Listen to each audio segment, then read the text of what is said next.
As difficult as it was for me, I have come to an inescapable and profoundly disturbing conclusion. I believe that an elite group of people and the corporations they run have gained control over not just our energy, food supply, education, and health care, but over virtually every aspect of our lives. And they do it by controlling the world of finance, not by creating more value, but by actually controlling the source of money. When I followed the money, I found that it took me up the levels of a pyramid. Here we are at the bottom level going about our daily lives. Above us is government, people who are given a monopoly on force and use it to tax and control us whether or not we agree. But who controls them? At the next level are the corporations. Many would say that it is now corporations and not nation-states that rule the world. They call it a corporatocracy. To acquire the world's resources and control the markets, this corporatocracy must have access to cheap money. The big corporations get their loans at special rates from the big banks, which means that those who control the major banks, the moneyed elite, ultimately control the corporations. As I've followed the money, I've learned that almost everything I once believed about money is simply not true. It's interesting how few questions we actually ask about very everyday things, like when we go into a bank and we ask for a loan of, say, $50,000, £50,000, what actually happens? You see, most people live their lives based on a kind of vague image of what happens. What actually happens is you ask for £50,000, they type into your account £50,000. That's all they do. They don't mint any coins, they don't print any money, they don't move any precious metal anywhere. They just put £50,000 into your account on a computer screen. From that moment, you start paying interest on money that has never, does not, and will never exist. It turns out that banks actually have about 9 times as much money loaned out as they have on reserve in their vaults. This is possible because of what's referred to as fractional reserve lending. The way it works is that the Federal Reserve, or the central bank in any country, is legally allowed to determine the amount a bank must have on reserve. In the U.S., it's currently around 10%. So if you deposit $10,000 into the bank sets aside 10%, or $1,000, and then loans out the rest of your money. The way it works is, say another person comes into the bank and asks for a car loan of $9,000. At this moment, the bank loans out the $9,000 from your original deposit. It isn't there anymore. The borrower then pays the person selling the car, and they go deposit the money into another bank, which is part of the same central banking system. This $9,000 is treated as a new deposit, and the process continues. The money gets redeposited and reloaned until the initial deposit of $10,000 becomes $100,000. The banking system just created $90,000 by loaning out your money. Apparently it began with the goldsmiths in the 17th century, when people were trading in gold. Gold was heavy to carry around, so people stored the actual metal in vaults and traded receipts instead. Those receipts were the first paper money. Since only a few people would withdraw their gold at any given time, the vault owners, basically the new bankers, began creating receipts for more metals than they actually held. They loaned out those receipts and charged interest on money, gold, that they didn't really have. That's how our so-called fractional reserve system was born. In this system, the bankers get to make up money out of nothing, while the rest of us have to work hard to earn it. It has created a modern form of serfdom where the mass of society is now working to pay off their debt to the banks.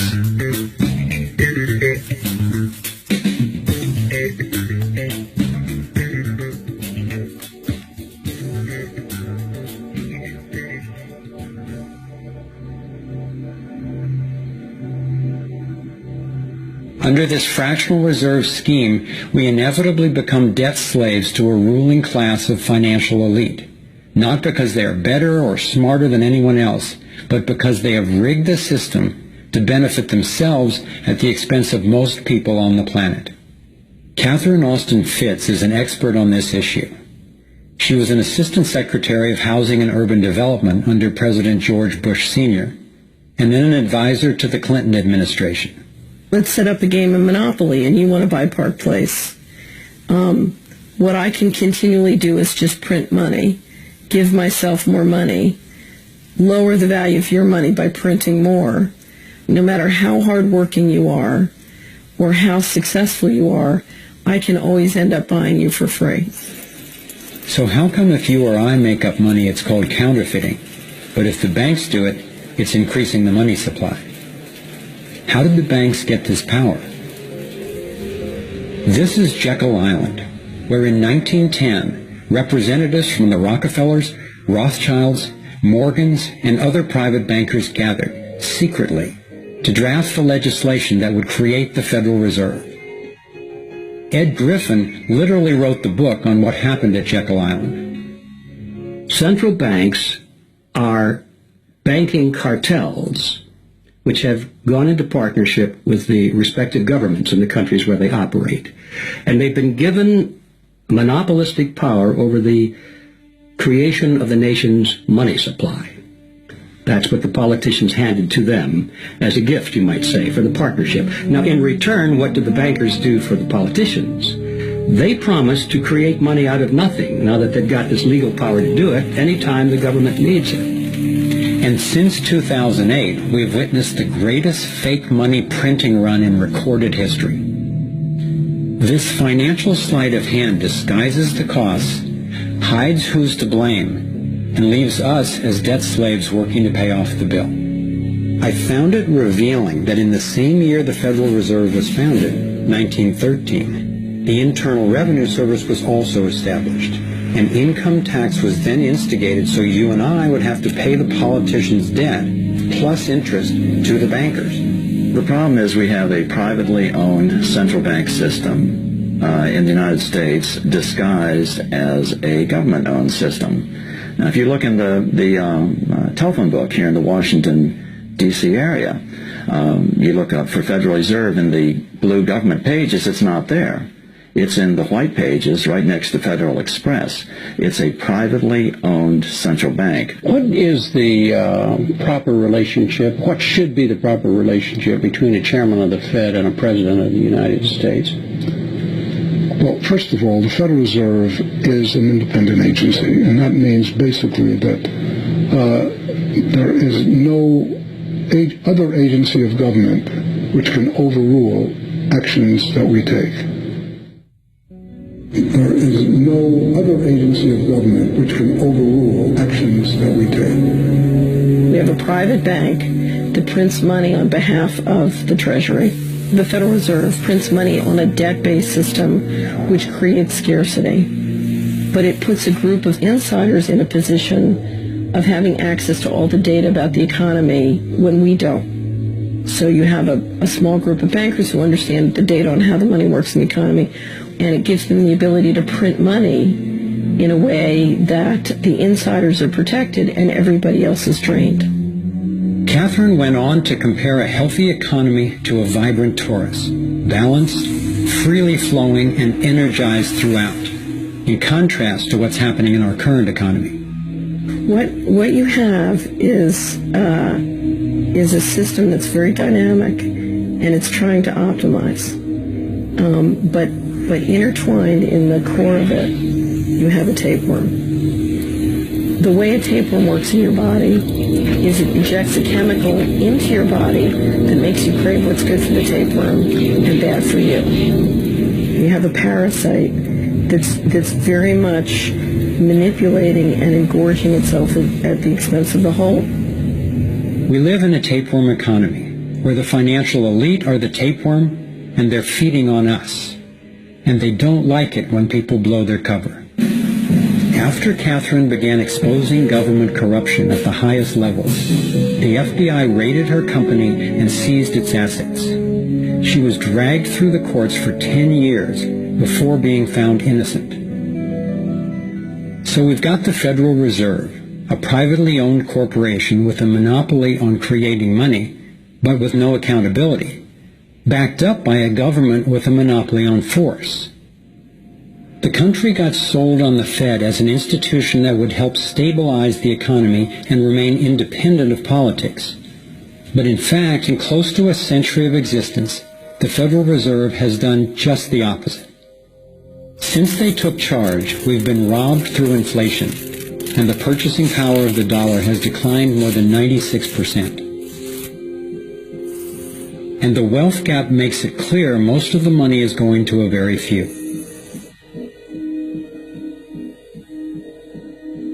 Only 16 years after the Federal Reserve was in power, America experienced the Great Depression. My research revealed that before the big crash in 1929, the elite bankers pulled their money out of the stock market. After the crash, they used that money to buy up cheap stocks and smaller failing banks for pennies on the dollar. Among the bankers who consolidated their wealth this way were the Rothschilds, Rockefellers, and Morgans. A similar scenario played out in the 2008 financial collapse, with the same bankers benefiting. In the years leading up to the collapse, the biggest banks, including Bank of America, Citigroup, and Chase, controlled by the Rothschilds, Rockefellers, and Morgans, were bundling and trading bad loans that they knew would eventually fail. It's like putting rotten oranges in a box and selling them as grade AAA. The bundlers of the debt knew it was only a matter of time before someone would open that box and see that the content was worthless, since they were the ones who packed the boxes in the first place. When the rotten oranges, what we hear about as unsound loans, derivatives, and credit default swaps, were finally discovered, everyone was impacted. People lost their homes, their jobs, their businesses, and their retirements. Meanwhile, the biggest banks who created the problem in the first place were the ones who got bailed out. Why is that? Why would the Federal Reserve give trillions to the banks, even though the majority of Americans were against bailing them out? And why not help those most in need rather than the perpetrators of the financial collapse? My research led me to believe that the same people who created the Federal Reserve, the Rothschilds, the Rockefellers, and the Morgans, still control it, and they use this scheme to bail themselves out at our expense. Many of the banks created are still the most powerful lobby on Capitol Hill, and they, frankly, own the place. I'm convinced that the near collapse of the economy in 2008 resulted from an orchestrated pump-and-dump scheme designed and executed by the big bankers to consolidate wealth and power. David Icke explains how he sees the Federal Reserve rigging the so-called business cycles. Stage one, it's like throwing a fishing line out. Stage one, you put lots of money, units of exchange, into circulation. You do this by pushing interest rates down, by making lots of loans. This is the part of the cycle we call a boom. Because there's lots of units of exchange in circulation, there's lots of money changing hands. That generates lots of economic activity. That generates jobs. And as more and more money is spent, there's more demand, so companies take out more loans of fresh air money to increase their production. People get confident in their everyday lives. Hey, I work for this company. They've got lots of orders. It's really going great. My job's safe. I tell you what, we can have a bigger house. Then they start to change it. What they do is they pull the fishing line in. They push interest rates up. Now, fewer people, are taking out loans, and they make the criteria for having a loan from the bank stronger anyway. And also, now, as interest rates have gone up, a larger part of people's income is going to pay back the extra interest and not being circulated in buying things. Suddenly, there's nothing like as much money in circulation, and therefore, fewer things are being bought. Companies start to go down in terms of their profits. They start to shed jobs. and they start to go out of business. People lose their jobs, they can't pay the mortgage anymore of the big house they took out in the good times. Now what the banks are doing is starting to reel the fishing line in, because as they go bankrupt, companies and individuals, the banks get the real wealth, the property, the land, the resources that they had signed to them for lending merely figures on the screen. Now this economic cycle of fishing line out, fishing line back, lots of units in circulation, pull them in, has been going on for centuries. And what it's done, it's stolen and accumulated the real wealth of the world in the hands of the few.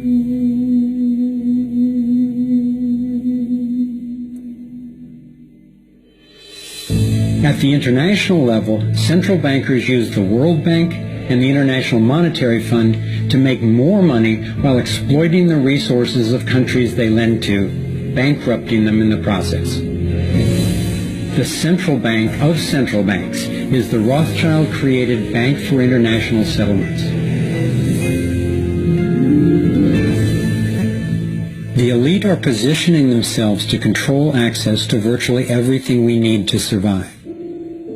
No matter where you go in the world, the money is controlled by the banking system. They decide if people eat or if they don't eat. Who's a billionaire and who lives on less than $1 a day? He who controls the money controls the world, and a very few control the money.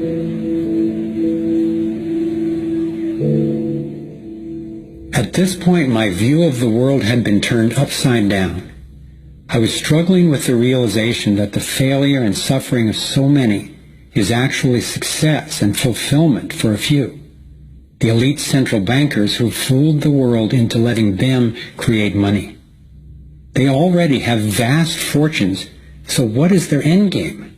What is their ultimate agenda?